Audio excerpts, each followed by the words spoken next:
दोस्तों, भारतीय मूल की कल्पना चावला एक ऐसी महिला थी जिन पर भारत के साथ साथ पूरी दुनिया नाच करती है। उन्होंने न केवल अपनी कल्पना को साकार किया बल्कि पूरे विश्व भर में भारत का नाम रोशन किया। दोस्तों, कल्पना चावला ही थी जो अंतरिक्ष में जाने वाली पहली भारतीय महिला बनी। लेकिन 1 फरवरी 2003 को अंतरिक्ष से धरती पर लौटते समय उनकी जिंदगी की रफ्तार थम गई और उन्होंने हमेशा के लिए सभी को अलविदा कह दिया। तो चलिए एक नज़र डालते हैं कल्पना चावला के जीवन पर।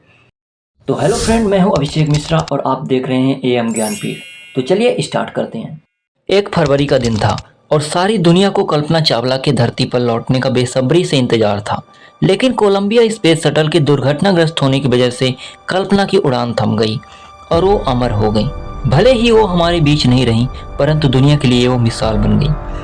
कहते हैं कि उनकी मौत के साथ ही उनकी हर वो बात सच हो गई जिसमें वो कहा करती थी कि मैं अंतरिक्ष के लिए ही बनी हूँ। लड़कियों के लिए मिसाल बनी कल्पना चावला का जन्म हरियाणा के करनाल में 1 जुलाई 1961 को हुआ। बनारसी लाल चावला और संजयोती के घर में जन्मी कल्पना अपने 4 भाई बहनों में सबसे छोटी थी। कल्पना चावला ने प्रारंभिक पढ़ाई करनाल के टैगोर बाल निकेतन से की। 1982 में चंडीगढ़ से उन्होंने एरोनॉटिकल इंजीनियरिंग और 1984 में टेक्सास विश्वविद्यालय से एरोस्पेस इंजीनियरिंग में MA किया। इसी दौरान उन्होंने जीन पियरी हैरिसन से शादी भी कर ली। 1988 में यूनिवर्सिटी ऑफ कोलोराडो से PhD की डिग्री ली। बताते हैं कि जब वो 8वीं क्लास में थी तो उन्होंने पिता से इंजीनियर बनने की इच्छा जाहिर की, लेकिन उनके पिता उन्हें डॉक्टर या टीचर बनाना चाहते थे। मगर कल्पना की दिलचस्पी अंतरिक्ष और खगोलीय दुनिया में थी। अक्सर कल्पना अपने पिता से पूछा करती थी कि ये अंतरिक्ष यान अंतरिक्ष में कैसे जाते हैं, क्या मैं भी उड़ सकती हूँ? लेकिन पिता उनकी बातों को हंसकर टाल दिया करते थे। कल्पना के सपनों को तब पंख लग गए जब 1995 में नासा ने अंतरिक्ष यात्रा के लिए कल्पना चावला को चुना। करीब 8 महीने की कड़ी ट्रेनिंग के बाद उनका पहला अंतरिक्ष मिशन 19 नवंबर 1997 को शुरू हुआ, जो 5 दिसंबर 1997 तक चला। उन्होंने स्पेस शटल कोलंबिया STS-87 से उड़ान भरी। कल्पना ने अपने पहले मिशन में 1.04 करोड़ माइल सफर तय किया और पृथ्वी की 252 परिक्रमाएं की और 360 घंटे अंतरिक्ष में बिताए। कल्पना ने दूसरी उड़ान 16 जनवरी 2003 को स्पेस शटल कोलंबिया से 6 साथी यात्रियों के साथ भरी। ये मिशन पूरी तरह से साइंस और रिसर्च पर आधारित था। अंतरिक्ष पर करीब 16 दिन बिताने के बाद वो धरती पर लौट रही थी।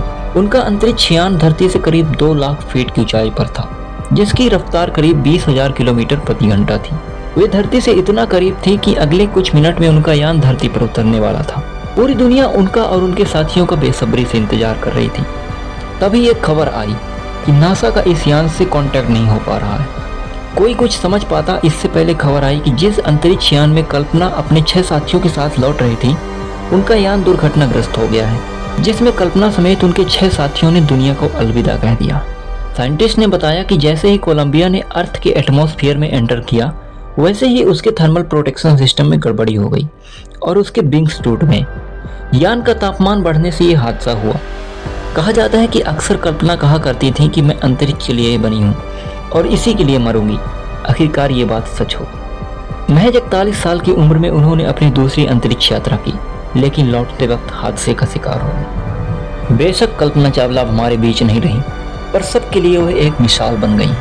कल्पना के पिता बनारसी लाल चावला का कहना है कि वो बिल्कुल भी आलसी नहीं थी। वो एक जुझारू लड़की थी जो कि असफलता से बिल्कुल नहीं घबराती थी। वह एक बार जो ठान लिया उसको करके ही दम लेती थी। तो फ्रेंड, आज के लिए बस इतना ही। मिलते हैं किसी और वीडियो में।